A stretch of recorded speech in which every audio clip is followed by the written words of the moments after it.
Hey everybody, KMO here, and I got an email today. It was a mass email, not sent to me, in particular, but it was from Vermont's Lieutenant Governor, David Zuckerman. I have interviewed David Zuckerman a couple times, once before he was Lieutenant Governor and once after, and he's now running for governor against our very popular Republican Governor, Phil Scott. And he sent out an email today that's asked, what does Earth Day mean to you? Now, David Zuckerman is a farmer. He's not a former farmer who's now lieutenant governor. He's an active, present farmer who is also the lieutenant governor. I'm arguably cynical. I think George Friedman would say that I am free from caring, which, for him is caring is an impediment to clear thinking. I'll get to that in a minute. But to me, Earth Day is the day that people who are busy destroying the Earth, doing things which are harmful to biodiversity and species habitat and coral reefs, people who are contributing to the buildup of carbon dioxide in the atmosphere and the acidification of the ocean and the islandization of species which are used to having large range, all the nasty things that people, they corral under the banner or, the handy label, which is to me not very handy because it's a thought stopper of destroying the Earth. So that's, granted, a cynical take on Earth Day. Basically, it is the day when the people who are busy destroying the planet take a day to acknowledge, hey, wouldn't it be neat to save the planet? And again, the planet doesn't need saving, but all the other things that I listed, habitat, species diversity, composition of the oceans and atmosphere, all of those things need tending. They need management, given that, through our unconscious action, in pursuing our economic ends, we damage those things or we alter those things in ways that will have consequences that our descendants won't like.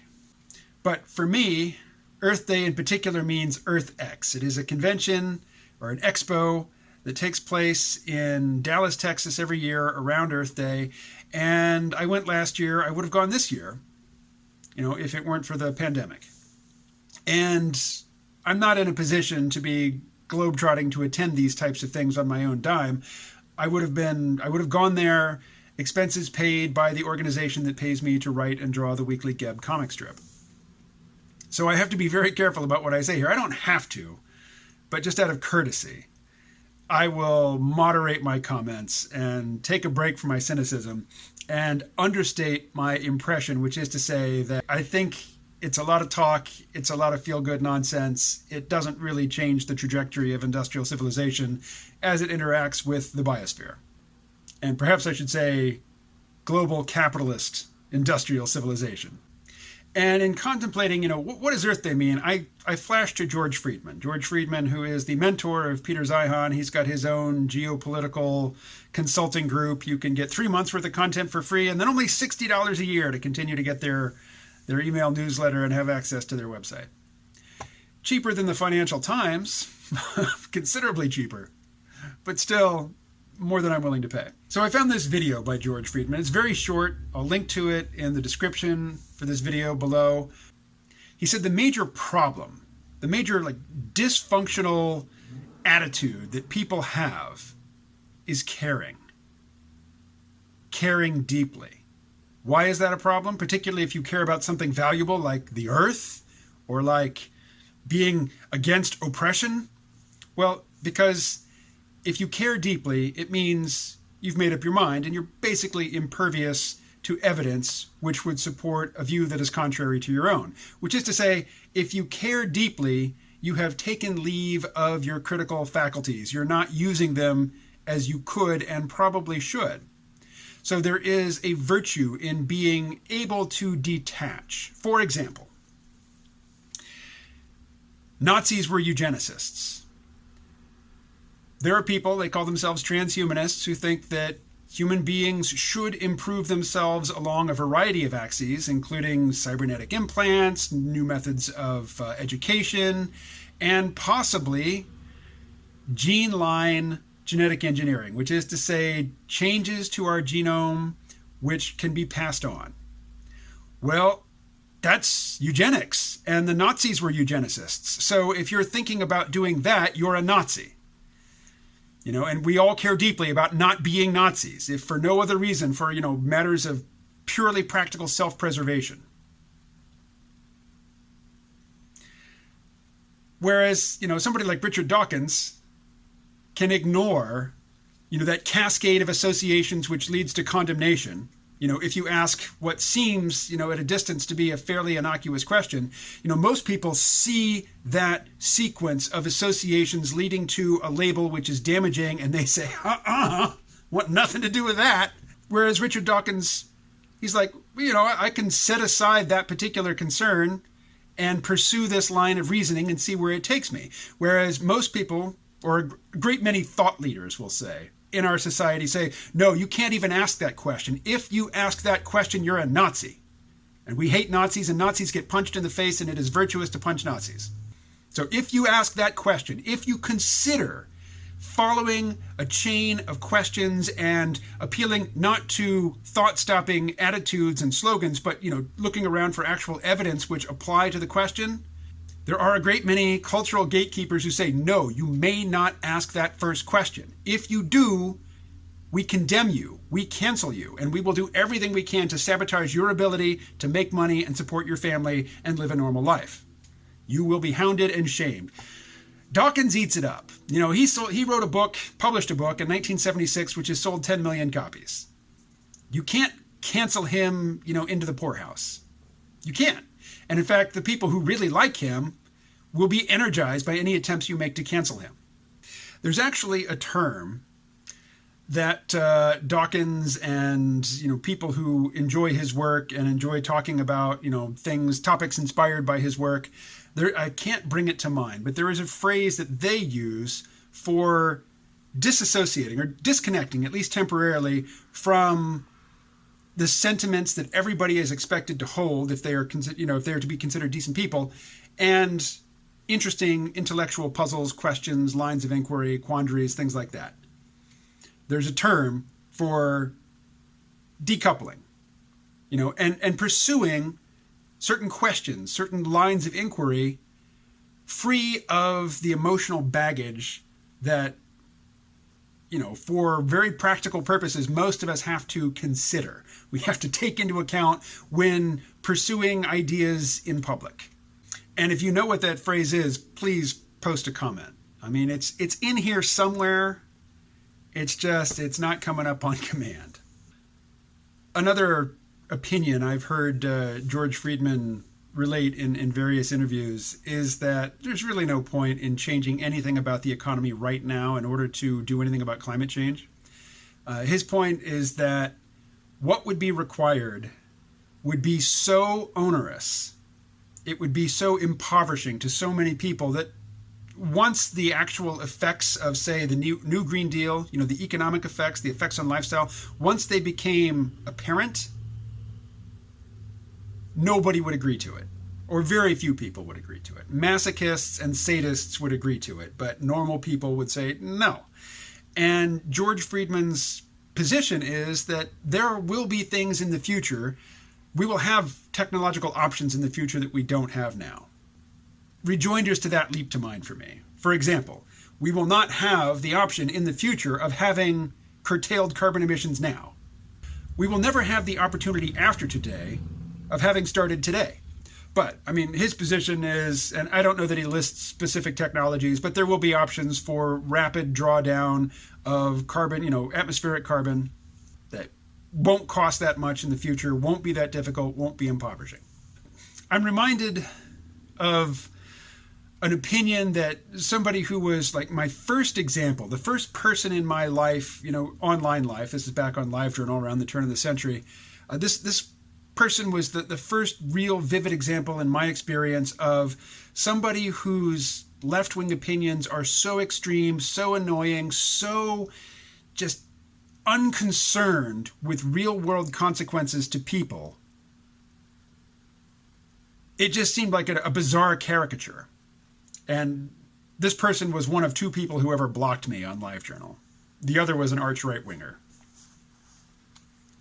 And I remember this was in an election year, and this person was saying, the government should purchase health club memberships for everybody. Well, you could do that, but there's really not enough health clubs in existence for this largely sedentary nation, for everybody to go to a gym every day. We'd have to build out a whole bunch of gyms, which, would certainly have some immediate economic upsides. It's going to create a lot of jobs. It's a huge stimulus. If you're going to do that, you're going to build a whole bunch of new facilities and presumably hire a bunch of people to work there, a bunch of personal trainers, possibly a bunch of dietitians. A lot of these people would need training. So you're going to be setting up training programs, to create more personal trainers, more nutritionists, more people, work in the gym, more people employed manufacturing the weight training equipment. It would be a huge boon, but still, you can send that card to everybody in the United States, and a certain number of people who aren't currently working out would take advantage of it and go work out, but most wouldn't. And even a lot of the ones who do wouldn't stick with it. So, of course, the person who made this assertion, it wasn't even a suggestion or an idea. I mean, this is just the sort of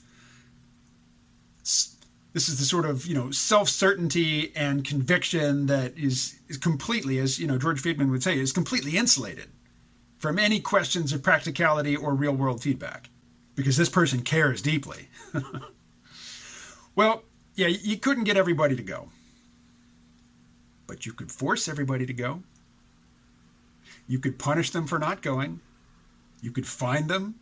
You could deprive them of other privileges. I mean, if you're king for a day or king for, a presidential term and you can do anything, you're the God Emperor. You're not the president. You can make people do whatever you want. You can force them to go to the gym, and there would be benefits. It would probably be worth doing. If you just take considerations of individual liberty and autonomy off the table, just say that's not a consideration. We're not worried about that. What if we build a whole bunch of gyms and we create the infrastructure so that everybody has the opportunity to go to the gym every day, and then we punish them if they don't? Would the world be a better place? There would certainly be benefits. There would be benefits in terms of public health. Now, hopefully, if you're the sort of benevolent, liberal dictator who is going to make everybody go to the gym, you're going to provide them with, state-sponsored health care as well. Because a lot of people are going to overdo it at the gym. They're going to get hurt. A lot of people are going to lift more than they can. A lot of people are going to have very bad form. Young people will take stupid risks. There will be a lot of injuries. But I think on the whole, it would be a net positive, in terms of outcomes. But here's another idea. Instead of punishing people for not going, what if you paid them to go? What if they got $10 every time they went to the gym, regardless of whether they lifted any weight? What if they just went there and hung out and talked to other people who were going there to get their $10 and not working out? What if you paid them $10 to go and not work out, and then you paid them $1 per rep for every rep they actually did, up to a maximum of $100? That would probably have better effects than forcing everybody to go, for punishing them for not going. People would actually go, they would actually work out, but even the people who go and don't work out, I think just getting out and commiserating with the other people who say, yeah, I'm just here for the $10 and, we do it every day, and basically it buys brunch. Or maybe it buys 2 beers at the bar. And people meet at the gym every day, they collect their $10 and they go directly to the bar. I think on the whole, people just getting out and having something to do where they are interacting socially with other people, I think that would be a benefit. What if we paid everybody to go and participate in community gardening 2 or 3 times a week? If everybody's doing it, it's not going to be onerous work for people who don't enjoy it. And in fact, be the total slacker when it comes to enforcement. Just make them go. Don't even make them go. Just pay them to go and be on hand and see other people gardening. And maybe learn a little something about planting, soil health, improving soil, plant spacing, companion planting, controlling the flow of moisture, maximizing access to sunlight, landscaping. Don't make them do anything. Just encourage them to be on hand, in contact with other people, and in the presence of people who know what they're doing and who are doing something beneficial. But if you pay people to do it, then there will be a certain status in being able to afford to ignore that payment. Which is to say that rich people won't go to the community garden. Or if they do, they'll go to their exclusive community gardens, the ones, uncorrupted by the hoi polloi. Yeah, you're on camera now. But, when I started off talking about liberal, leftist gatekeeping in terms of exploring ideas, there are certain slanders, certain, threats to affix a label to people to prevent them from pursuing abstract ideas in a certain direction. That same gatekeeping takes place, coming from the right as well, except, there the worship words are liberty, freedom, and, and those apply in the cases of, forcing people to do stuff which is good for them and which has larger social benefits. But if you are going to, but the way to forbid, exploring the idea of, well, what if we paid people to do that? Then you get the thought stopper gatekeeping attitudes around the value of work. That work is simply morally beneficial, toiling in the service of creating a fortune for somebody else it is a moral requirement of normal people. And so all of these schemes of, well, what if we pay people to do stuff that is, that has beneficial effects? The right uses this moralistic language around the value of work in and of itself to curtail any exploration of that whole space of ideas. And so, I think it would be beneficial if, from both left-wing and right-wing perspectives, if we could take a break from caring, take a break from commitments to ideas that we think of as being sacred, and just explore and see where we can go when caring, the burden of caring has been lifted from our intellect. Look, what's that? Look over here. Come up. There you go. All right. That's all for now. Talk to you later.